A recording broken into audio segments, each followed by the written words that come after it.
Hi everyone, this is Simon Momba. I'm here with two of our specialists here in VMware Cloud Foundation Division in product marketing, and we're going to do some introductions here in a moment. I just want to welcome you to today's webinar. I'm going to go ahead and share my screen, and we'll go ahead and kick things off for you. Just wanted to welcome you here to the webinar today, and I'll go ahead and bring this up. You should be able to see that okay. So the topic for today, automated self-service delivery and management of infra and app services with VMware Cloud Foundation. So we're joined here with Vincent, Riccio, and Tim George, both product marketing engineers with the VMware Cloud Foundation division in product marketing. So today what you're going to hear is, formerly VMware Aria, now VMware Cloud Foundation Management Operations. You're going to see how this is a unified control plane to deliver, manage, and govern workloads. You'll also be able to see, and Tim's going to do a demonstration for us, how this AI-powered cloud management platform can really deliver a proactive and effective cloud operating model. And of course, with the Vincent's going to kick us off, Tim's going to help us do a demonstration. Really want to show you how you can automate infrastructure and application services and reduce risk across your cloud environments. So really a lot of good content here. Please stay with us. This is being recorded, so we'll make it available on demand for anybody. Please do submit your questions, and either Tim or Vincent will be able to answer those. We'll be leaving some time at the end of the conversation to answer your questions live. Now, before I pass to Vincent, I just want to do some shameless plugs here. This is a webinar series. We're doing this weekly, and we've actually got another one coming up on May 1st through LinkedIn Live. It's a live stream hosted by Pete Fletcher, the economics of the cloud operating model. He has a guest speaker, Drew Nielsen. So he's going to be talking about TCO, ROI, as it comes with VMware Cloud Foundation. So a really good one coming up next Wednesday. Wednesday after that, we have another session, this one hosted by Anders here on this GoTo webinar platform. And this is for those in the healthcare and life sciences field, those industries. So we've got Brianne, we've got Ray Malott, who's going to talk about exploring the value of VMware Cloud Foundation in the healthcare provider market. Now, to get to these webinars, you'll notice in the yellow at the top of the screen here, a link, and I'll share it here again in a moment, via.vmw.com/VCF webinars. So this is where you can go to register and get to these webinars or get to the live stream. One more to promote for you, Tom Nagelmeyer is coming up May 15th to talk about VMware vSAN Express Storage, both from a business outcomes and from a technical architecture standpoint. So accelerating operations and lowering costs for high performance storage, again, with VMware Cloud Foundation. So again, three really good topics coming up. And just as a reminder, you can go to this QR code, of course, the VCF webinars webpage to see this and many more that we've got coming up. So before I pass, I'm going to stop sharing here in a moment. Before I pass to Vincent and Tim, I thought, Vincent and Tim, if you could quickly introduce yourselves, just a little bit about your role and your background. Vincent, if you'd like to share your story. Sure, thanks, Simon. I actually started VMware in 2012. I started as just sort of a generalist, supporting a lot of the products. Back then, we didn't have quite as large of a portfolio as we have today. So definitely seen it grow over the years, which has been great. A few years ago, I joined the technical marketing team focused on automation. So for the last few years, even before that, I was doing cloud management specifically for a few years in another role. But I joined the business unit at the time, and I was wholly focused on automation as well as Salt when we purchased that, things like that. So my focus really from a product standpoint is VCF automation capabilities around provisioning, what we're going to talk about today, which is building a self-service private cloud, automating applications and infrastructure, and then the whole day two and all of that. So we'll look at that, and that's really been a big focus of mine actually in the last few years. We've created quite a bit of content around this, and so if you're familiar with automation, what you'll see is some updates we've made. If you're not familiar with it, generally what you're going to see is how we can build out this sort of self-service along with governance policies and infrastructure as code and things like that. So I think that's a little bit of my story. Tim, I'll pass over to you.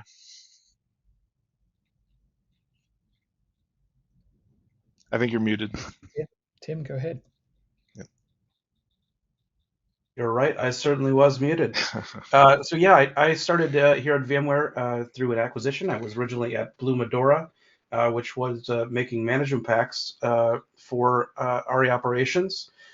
Was making management packs, for compute, storage, networking, certain applications.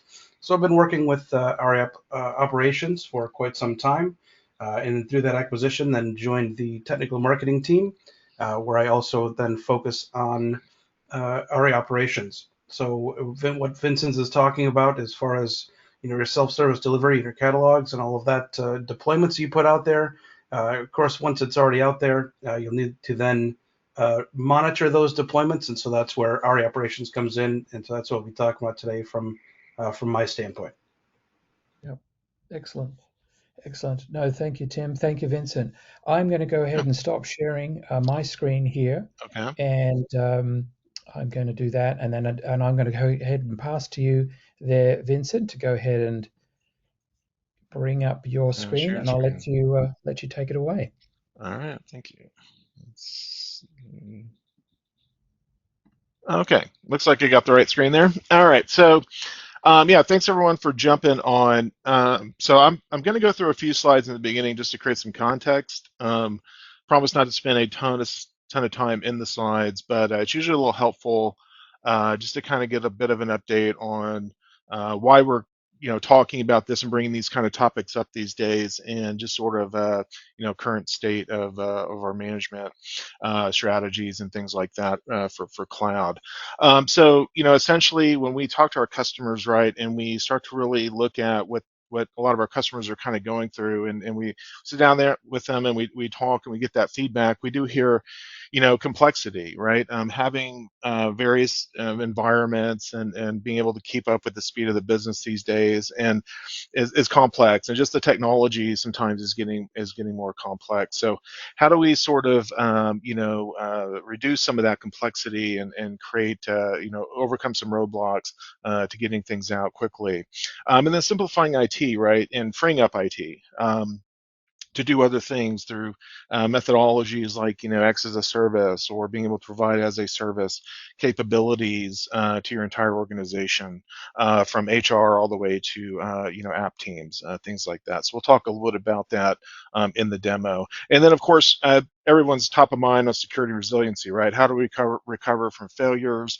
How do we react to security breaches and things like that, and how do we get all the information we need, right? So all those things are top of mind for us as we kind of build out and go through this mission, right? So what we're going to focus on today really is that private cloud computing around vCloud Foundation. So with vCloud Foundation, right, we're creating this underlying capability to be able to build this cloud and to build this private cloud for your organization, and then expand it out into a hybrid and more of a broader thing as well if you want. But how do we kind of approach it, right? It's being able to provide application services. We've been doing a lot with that around Kubernetes. We've got a cloud consumption interface now inside of Aria, or inside of VCF automation, that essentially provides sort of a self-service way to spin up Kubernetes clusters and then deploy applications and things like that. So modernizing that private cloud, that cloud experience is important.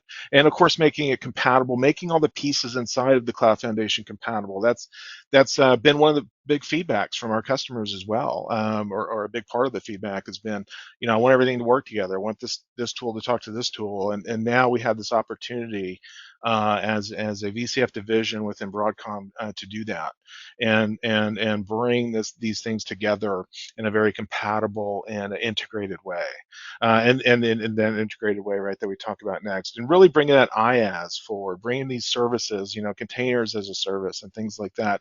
You're going to see the capabilities of IaaS today within the automation tool to be able to deliver infrastructure and provide governance and costing, and then making it ubiquitous, right?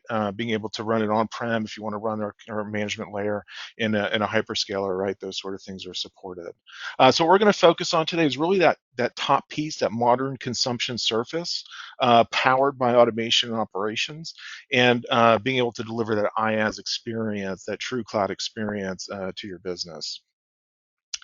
And then today, we're going to focus more on this automated delivery section, but then Tim will kind of talk about some of the other areas as well.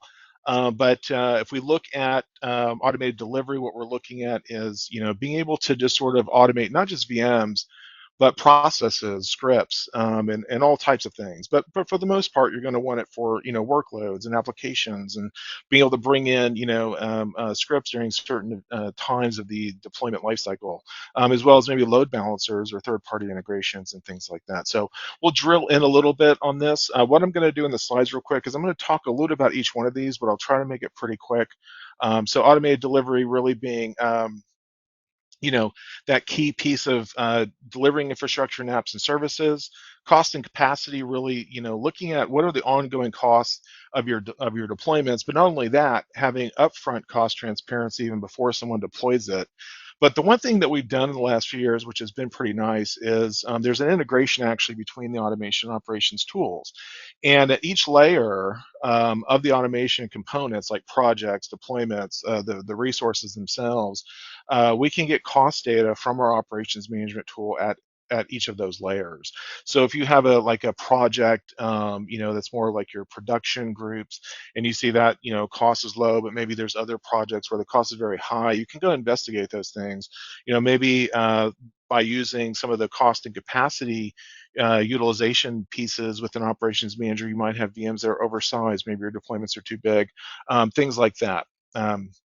And then performance and troubleshooting, obviously important as you work with these machines and work with these applications ongoing. How do we get visibility from the app to the OS to the infrastructure layer to the switch, right? All the full stack, and that's where operations manager really comes in handy. And then governance and compliance, right? How do we enforce proper placement of these workloads through various policies and performance policies, and maybe even governance or HIPAA, PCI compliance type of things, as well as ongoing maintenance or movement of those machines based on resources.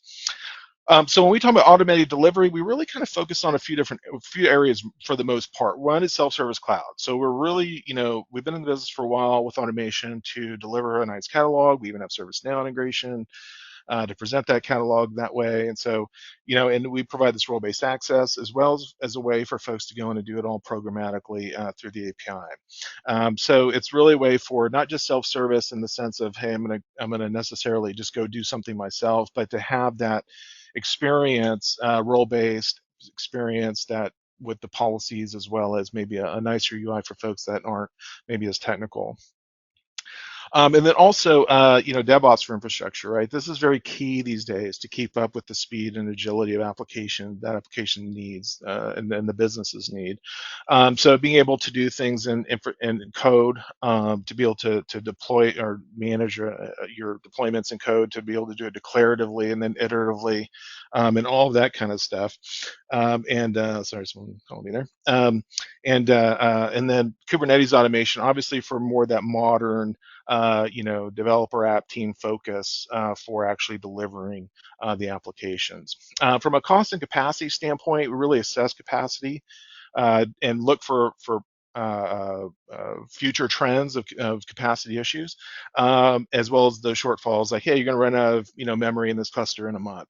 Those sort of things, and then how can we reclaim capacity and automate some of that, right? So maybe identifying resources like idle VMs or orphan disks and things like that that could be taking up storage and so forth. And then infrastructure workload planning, creating scenarios, right? Maybe you want to expand out your data center a bit. What's that going to look like? Are you going to are you buying the right amount of hardware for your expansion, right? So you don't overbuy, underbuy, all that kind of stuff. And then TCO, right, for showback and chargeback. When you build a cloud, one of the things you have to think about is really kind of cost and also driving behavior. So sometimes showback and chargeback, even though you may not actually bill your users, sometimes having that cost visibility is helpful just to make sure that that behavior is there, because you don't want people just going in constantly and deploying things over and over again. Now that's where we can also apply policies to limit some of that, and we'll get into that in just a bit. So performance and troubleshooting, full stack visibility, like I mentioned earlier, right, from the app to the top racks, everything, right? We want to be able to monitor as much as we can, get it all in one place, see it all. Operations has some great visualizations, scenarios where you can see the whole app all connected to each other, and then on the left hand side you see every little thing that we're monitoring there, and it just gives you that full stack visibility. And along with the workbench, you can really triage and start to look at trends and focus on what's important. And then, of course, application container monitoring. There's agents that we can put on these machines to monitor applications, and there's a lot of out-of-the-box dashboards, as well as AI-driven proactive troubleshooting. So the system will look at trends, will look at normal behavior and so forth, and then make decisions and so forth based on that. Governance and compliance being pretty helpful, or important as well. So around regulatory and hardening guideline compliance. So being able to go in and say, okay, out of the SDDC components, which ones are not in conformant with, like, let's say PCI, HIPAA, or other regulatory guidelines. And sustainability. One really cool thing about operations is they put some like green scores and stuff in there around how green is your data center, and what's your carbon footprint look like, and things like that. So really great information there, as well as infrastructure reporting. So lots of reporting, lots of ability to get data out of the tool and into the hands of the people that need to see it. So the last thing I want to talk about here as well is just what we've been doing outside of just generally, cloud management, in a sense, is we're also introducing Private AI Foundation with NVIDIA into our tools as well. And the reason why this is highlighted right here is because in our VCF automation tool, we actually have a wizard that you can run through, and it kind of gets all this set up for you. Essentially what it does is it creates two catalog items, one like this, like an AI workstation, will get put into your automation catalog, and essentially then you can deploy this AI workstation that will take advantage of the GPU capabilities of NVIDIA, as well as like doing the stuff with the RAG applications and some of the vector database stuff, and all that's kind of pre-built for you. And kind of done. So it gives you ability to quickly get up and going with private AI development and work like that. So really interesting stuff there. Okay, so I'm going to go over into the demo. I don't know if there's any pressing questions in the chat. Let's see if I can No tell. questions submitted No as questions yet. yet? Okay. All right, let me just log into. And how am I doing on time? I think I'm running a little behind, but okay. Let me just try to write through this stuff. Okay. Sorry, it kicked me out, so I'm going to log back in. Okay. Let me share my screen.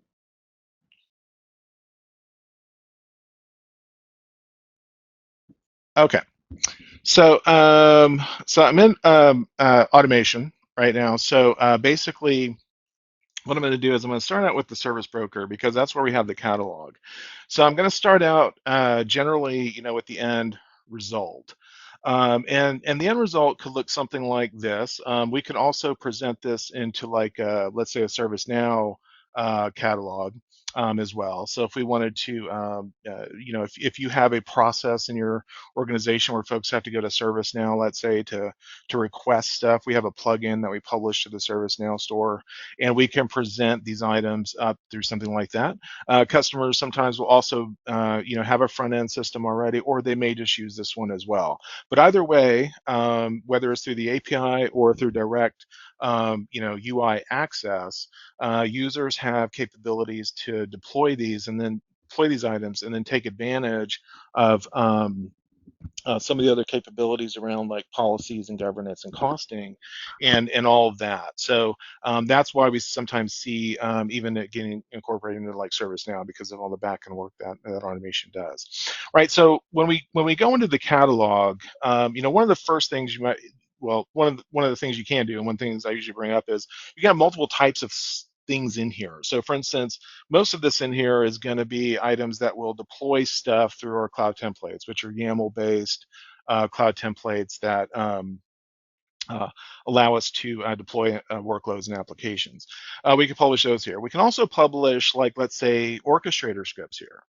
Right. And I don't know if I have one in here. Maybe I do, maybe I don't. Okay, I probably got to get one in here. But there's we're kind of redoing some of our demo environments right now. So the orchestrator, there's also ability to put orchestrator actions in here, and then you can also put what we call ABX actions. So ABX is an out of the box feature of our product that essentially allows you to write polyglot scripts to handle, let's say, anything as function as a service. So there are serverless scripts that you can run, you can write, and they can either be ad hoc requested from like a catalog here where you just go in, bam, request it and the script runs, or you can make them part of an extensibility structure or a subscription, extensibility subscription service, which we have, which allows you to say, okay, certain times of the deployment, I want to run scripts. So, but for here in this catalog, it would be what we call XaaS or anything as a service.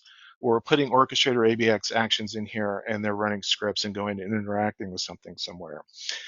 So the use cases could be like, let's say HR wants to onboard people. They could do that through scripts, right? Or if you want to go out and interact with a third-party system, and you have the scripts to do so, you can put them in here and then add that as a catalog item. The one catalog item I'm going to work with here today for the sake of time is this one right here, because this is VCF and NSX. So essentially what we're doing is we're deploying a shopping cart application. So this will deploy a shopping cart app and allow me to specify some parameters first. Now what's going to happen here is once I submit this, it's going to actually get picked up by operations manager. So this is basically a two-tier app. It's a front-end web server and a back-end database. I'll show you that in the blueprint here in a second if I hurry up. Essentially, it's a two-tier app. So what you'll see in Operations Manager, you'll see all the components. You'll see the apps, you'll see the clusters, and then you'll also see the VMs themselves, obviously, and so forth. So that's what's kind of nice about all this. So if I just give this a name, like my deployment, if I can spell today, okay, and then let's put a password in here, and then there's various things we can do with the form. So we can create what we call custom forms. So out of the box, there's just like an out of the box form that takes the inputs and deployment name. And then also, I don't know if there's some background noise, if someone can mute.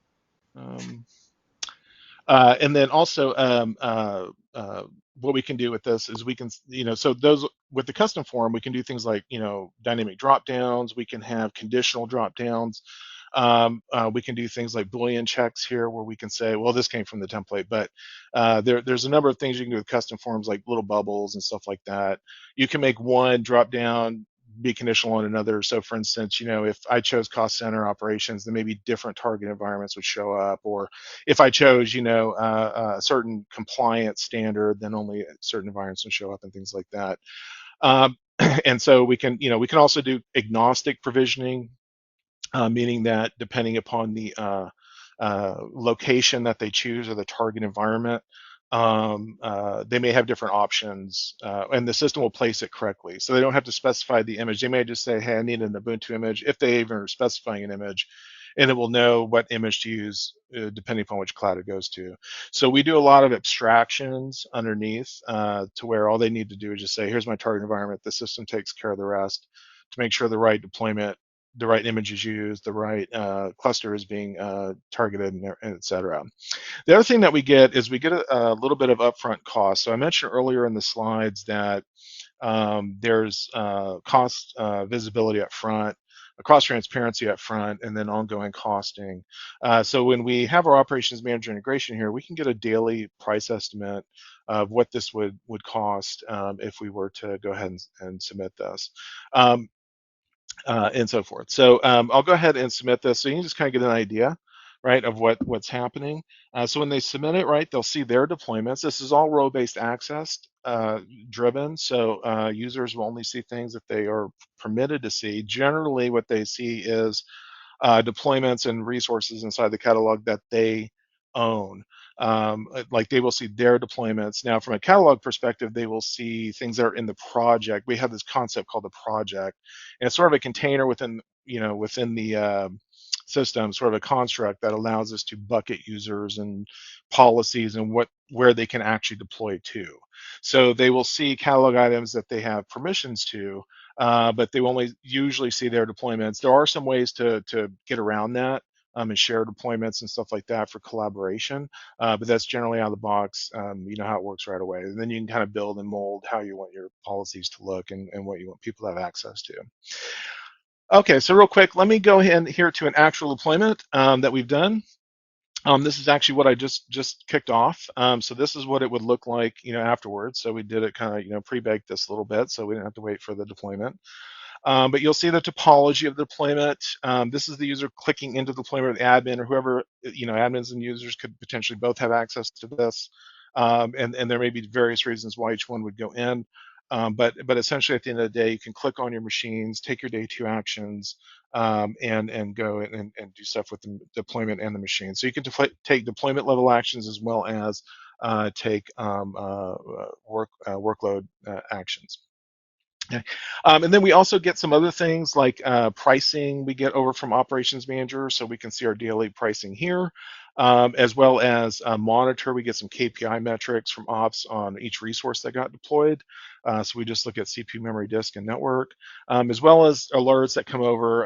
There shouldn't be any alerts here, but there might be some inactive ones. No, there's not yet. So, but if there were any alerts, then they would show up, and then as well as optimization opportunities. So earlier when I was talking about right sizing and sort of making sure your deployments are the right size, and things like that, for either better performance or to deal with maybe waste, then we can look at the recommendations here.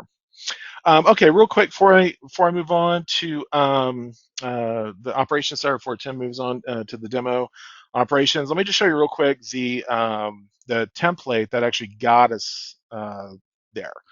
So one thing that we do is we actually have IEC templates. Basically, they're YAML based, so it's a common language, right, that's used for scripting infrastructure. And then also these can be source controlled in Git, so you can make changes to them in Git, and it syncs down to our tool. And then also you can version control these right from here, and then publish them into the catalog, or work with them in an IDE. You could download these, upload this kind of stuff, and everything else. We do have a code approach. You can also go into properties and click on an object and work in a low code approach. So if you wanted to, hey, I don't want to mess with YAML, I just want to go in and do things through a UI, that capability is there as well. So I can interact with the deployment or with the, I'm sorry, not the deployment, but the template through a code-based approach, or properties, kind of just more of a UI approach. The code does have some nice, the designer has some nice elements to it, and that there's like a lot of drop-down help, and you can click on things and get a little bit of information, and things like that. And then we have all of our resource types on the left-hand side that we can just drag and drop onto the canvas, and then build everything out. So this is where we built it. One other nice thing you can do is you can test it right from here. So this doesn't actually do the deployment, but it checks for like syntax issues or placement problems. So if it can't really find a place to put it, it's going to tell you, and it's going to give you a chart of why it made that decision. I've used this a lot for making sure that I've got all my abstractions done, like my mappings for network and storage correct, as well as my mappings for network and I'm sorry for images and flavor sizes or sizes of machines and things like that. Okay, so basically the idea here is that you've got a design template. You create this, you publish it in the catalog, and then you deploy your application through the catalog. Now the next thing you're probably going to want to do, right, is go and start monitoring this and managing this deployment. So Tim, I was going to pass it over to you now if you're ready to go, because I know I'm getting up on my time Vince, anyway. Vince, just Yeah, before I sure. pass over to Yeah, Tim, there is a good question that's come in from Keith. sure. I thought I'd ask you. He asks, can you leverage these tools much if going to a managed environment such as AVS? Yeah, so there is supportability for the hyperscalers like AVS, GCVE, and these other hyperscalers. We have provided support to run these in those environments. So that is an option. Yeah. Yep. Okay, excellent. All right, Tim, over to you.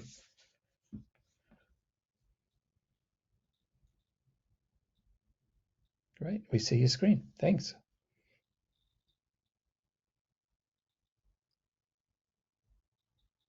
Well, Of course, muted again. all All right. right. So once Vincent has deployed his or put his deployments out there, uh, of course there are a plethora of options for setting up those deployments. But once they're there, we want to make sure we can go ahead and monitor those, make sure that they're holding up the way that they should be.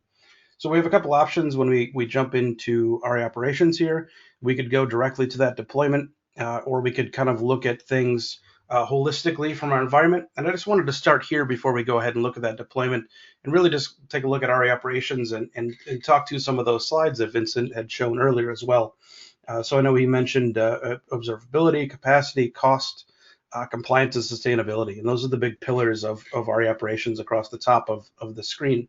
And this is the launch pad.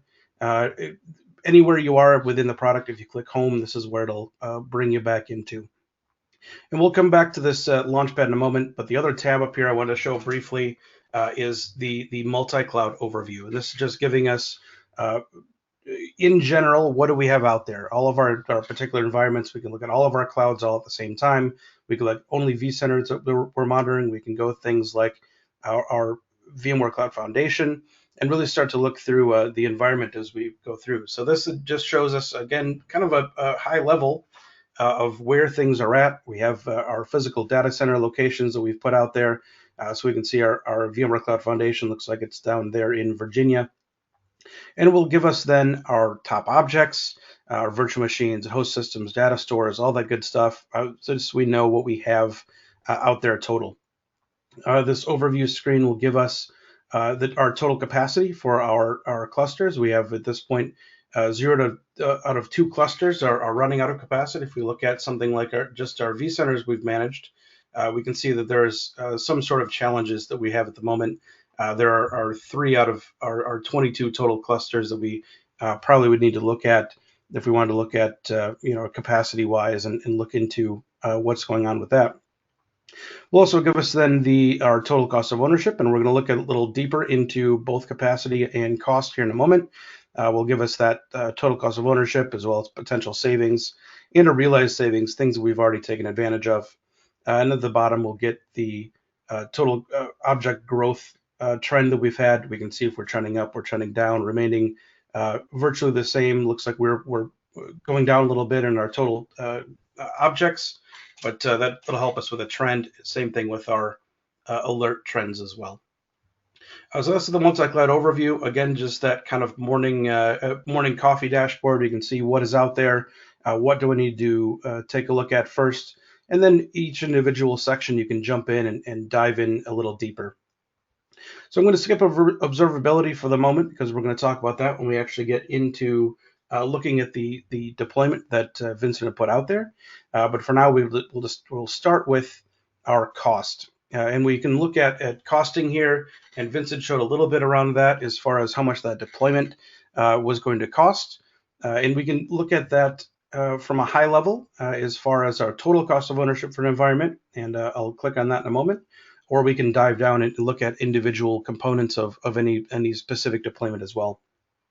Aria Operations does come with a reference cost database, but you can edit this down. You can change this in cost drivers, change things around so that it is more accurate to your particular environment rather than use the reference database that's there. We can look at our cost analysis. We can define rates and pricing if we want to look at that, as well as chargeback and showback as well. That's there. For now, let's go ahead and look at our total cost of ownership, and I'm just going to look at our VMware Cloud Foundation ownership at the moment. So this is a little bit deeper from what we were looking at before in the multi-cloud overview, but this will break down what my total costs are for compute storage, for storage capacity, for direct costs on VMs, things like facilities and maintenance, and all the things you see over here by under these cost drivers. We can look at that by domain as well. And we could also dive down, and there's a list of dashboards to see down here at the bottom right. We could look even closer and dive into those individual components.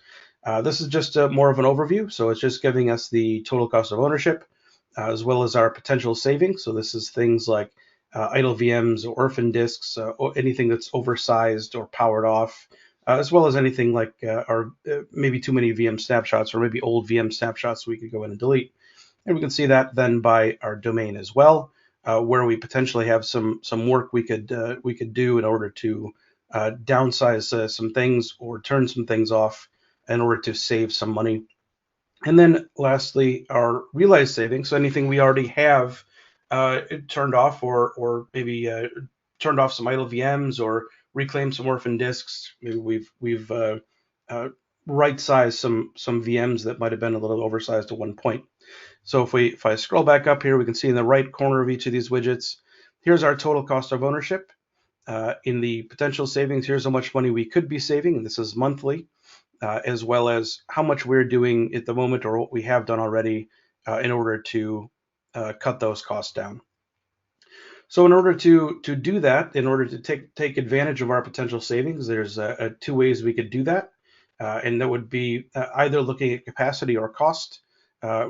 Obviously, capacity is tied to cost in the sense that if we have some things out there that are not properly sized, that's going to cost us more money. If we right size those, we know that we're taking advantage of the resources as we need to.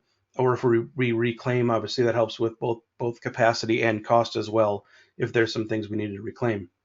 For the moment, we'll just look at overall capacity, and this will give us in this particular data center that we're looking at, letting us know we're already at the point where we're out of CPU and looks like probably memory as well. And this will give us what our historical demand has been, and then what our forecasted demand has been. So we can see at this point what our projection is and our usable capacity. It looks like our demand is already exceeding our usable capacity. So something we definitely want to take a look at. And this will give us our historical and then start projecting that out. And so we can see there's a little bit of a line right here. And to the right of that line is our projection. Here's what we think is going to happen. We notice it kind of jumps around, up and down as we look through, but it says our operation is using that machine learning to say, well, this is what we think is going to stay in this range based on our historical projections that we've already had. And again, we could look at that from CPU, memory, or disk space as well to see if there's anything we're running out of.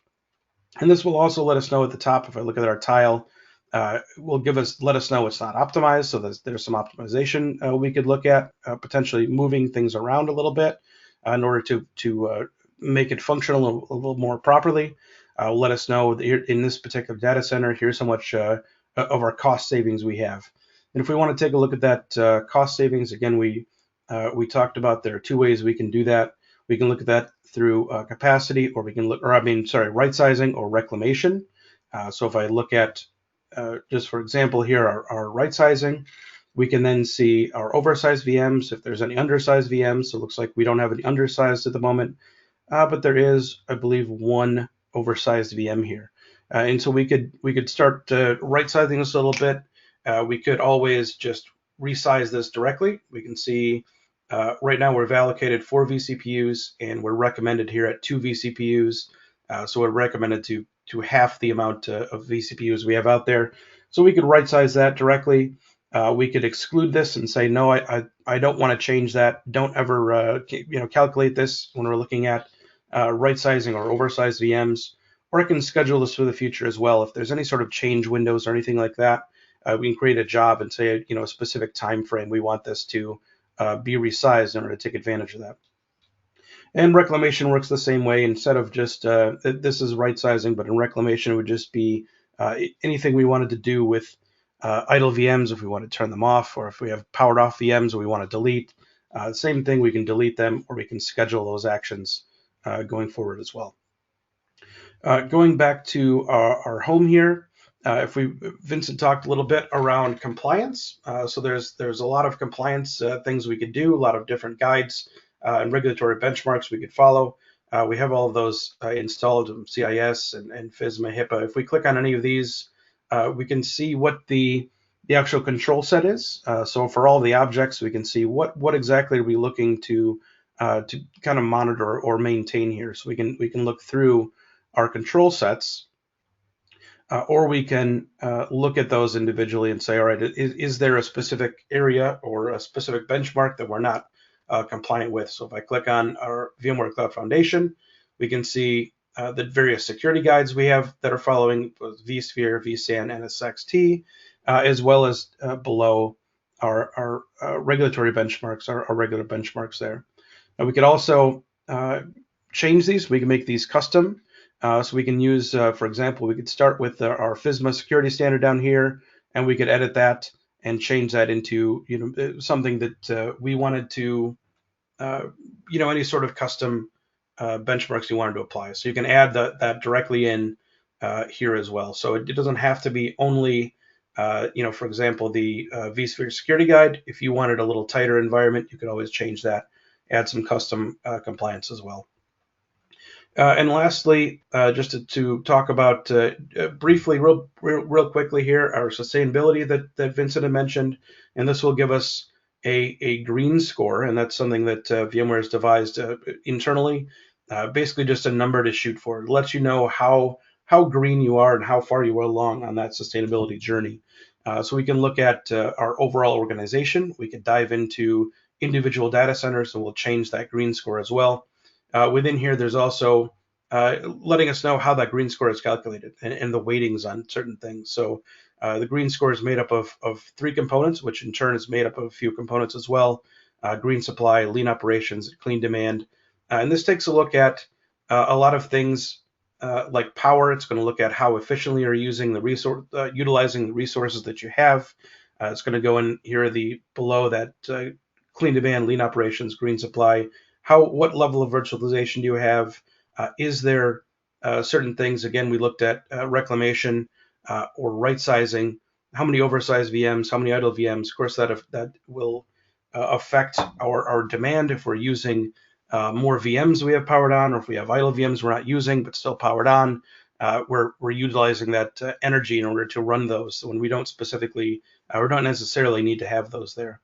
Again, level of virtualization as well as power source, so we can put in various power sources and then put our percentage of our reliance on those power sources, and looking at hardware efficiency. How this is mainly around, do we have newer hardware? Is it older hardware? How quickly is that aging out? The idea here being that newer hardware should be more efficient.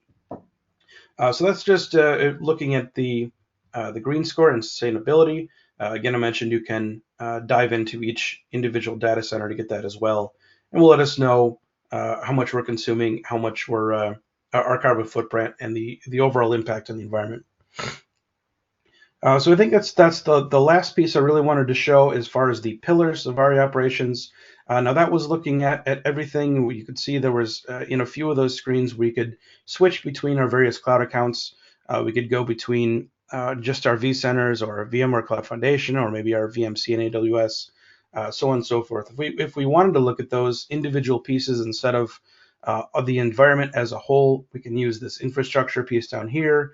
to look at, say, anything coming from vSphere or just vSAN, or we could say our various VMware clouds. If we wanted to look at only that, we can click on that, and now we'll get the same kind of things we were looking at: compliance, cost, operations, as well as a few individual pieces like our workload domain or a management domain. We can look at the performance for each piece. So this will only include our vSphere, or I'm sorry, our VCF environment, and it breaks it down further, but has the same kind of things that we were looking at: capacity and right sizing, all of that, with an addition of looking at our SDDC manager.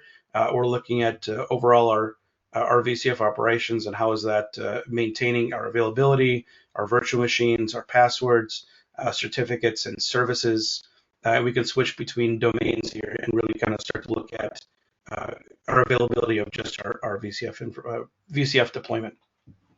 Now, if we wanted to look at that deployment that Vincent had put out there already, we can just simply type in here an object type, or I could just go to the object directly, but I'm going to pick deployment. And then this was the shopping cart, the VCF with NSX shopping cart deployment. So once Vincent has got it out there and he's got it deployed, we can then start monitoring. And this will show us then all of the pieces that are with that particular deployment. You can see there are four virtual machines. We've got 3 that are using Linux OS. We've got some MySQL out there, as well as some Apache HTTP. And really just look at, is the deployment healthy, number one? Looks like at the moment that it is. We get a little bit around our price down here as well. Vincent kind of showed that and how that pricing worked within automation. But now we can look at that deployment price as well directly from here. We can also look at that deployment topologically here, so we can see our shopping cart app. We know it's part of that MOAD VCF NSX blueprint, as well as the project that is there, and we can look at each individual piece as well. So if we open it up here, we see all of our virtual machines. If we look at, say, one of those virtual machines, okay, there's our Linux OS we already knew about, and there is then our MySQL. So this is our database that is working for this shopping cart application we have. Of course, we could go further into our data store if we wanted to. If we're having any sort of storage challenges, we could always do that as well.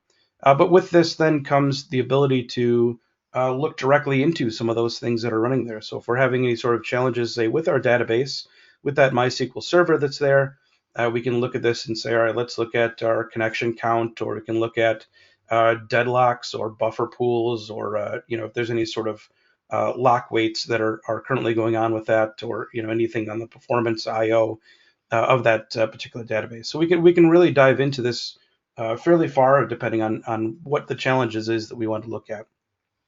If we did have any sort of challenges, we can also use the troubleshooting workbench, and that was just at the top. I just click troubleshoot, and it will bring in as our context that this deployment that Vincent put out there, right? So we're looking at our shopping cart app and seeing if there's anything that's been changing lately.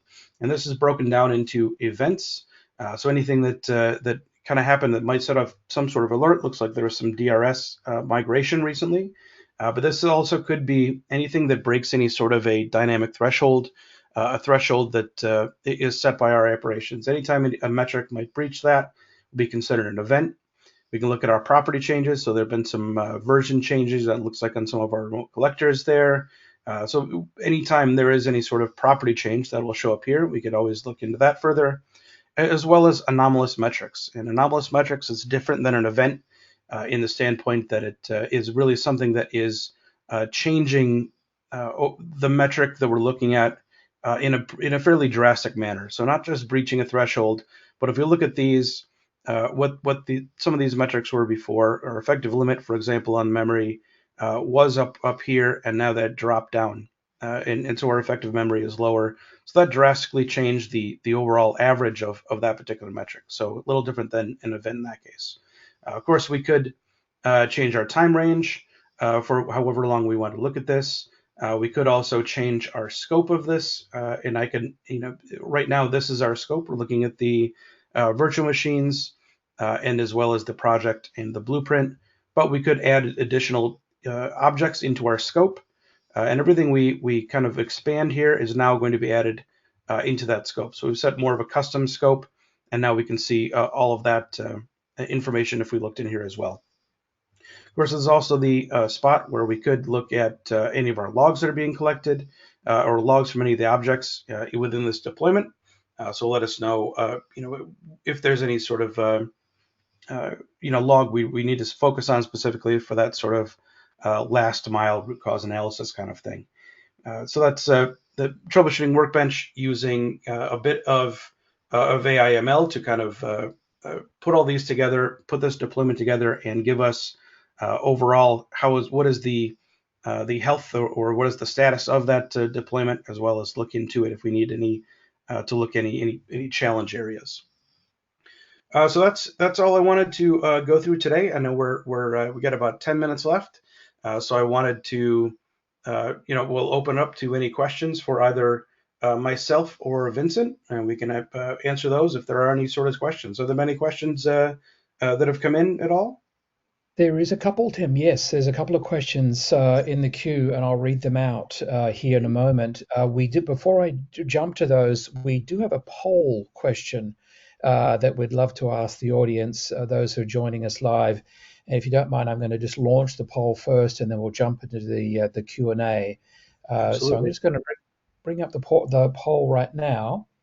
So those who are on here live, you should see the question, how many of you are automating and managing workloads and resources using a self-service methodology today? So yes, no, or unsure. So we're seeing many of you answering the poll. Thank you for doing that. We're seeing about 50% saying yes, or some are unsure. But I'll just give you another few seconds here to finish that up. So right now we're yes, 36%, no, 18%, and not sure, 45%. So they might not have full visibility if you are doing self-service methodology, or what does it mean doing self-service methodology? So it could be open for interpretation question. But it looks like the yes is 36%, 45% not sure. All right, so I'll end that poll, and I do have two questions here. If everybody can see that, you can. I was sharing out the poll so folks can see it there. And there's two questions. It's really regarding integrations with VRA or Aria automation. So the first one is, when will a VRA receive sort of stronger integrations with VROps and Tanzu? Vincent, you want to take that one? Yeah, sorry, just trying to get off all my mutes here. Yeah. So yeah, good question. So with Operations Manager right now, we have quite a bit that we've done with the integration in the last couple of years.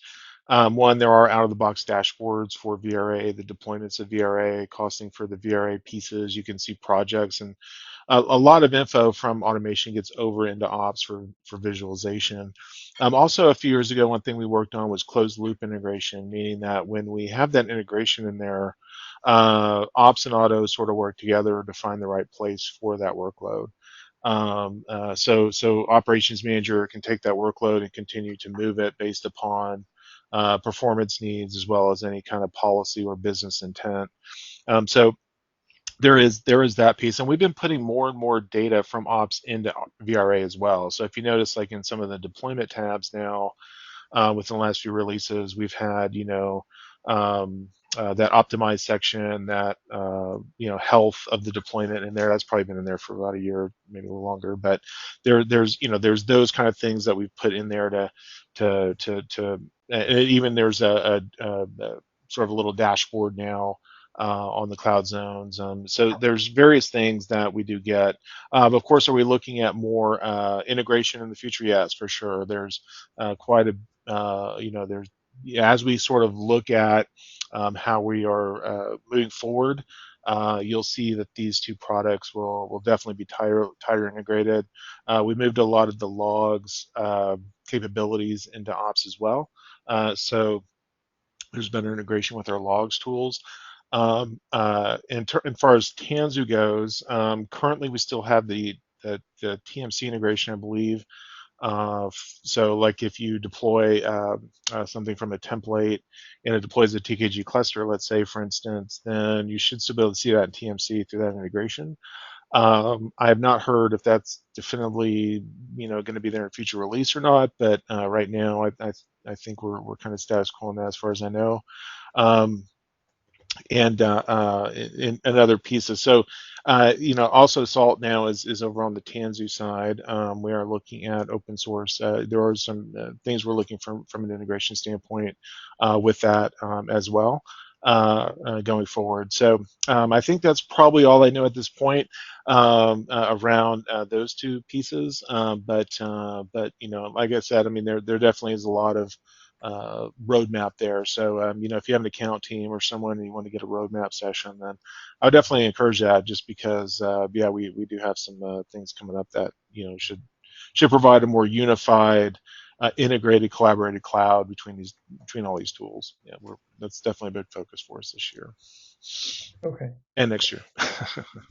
Yeah, and along the same lines, a sort of similar question is Git integration. Do you know anything in the works to provide more of a real Git integration potentially, again with VRA or any of the stack? Yeah, definitely. That's something we have been revisiting. We do have some initiatives right now to expand out the integration with Git and automation. We probably won't see that and actually manifest itself in the product till potentially next year, but it could be something we might see this year. I'd probably have to go back and look and see where we're at. But yeah, we are looking at expanding out the capability to do various type of syncing activities depending upon what's happening. So yeah, stay tuned for that. There is more coming on that. All right, good.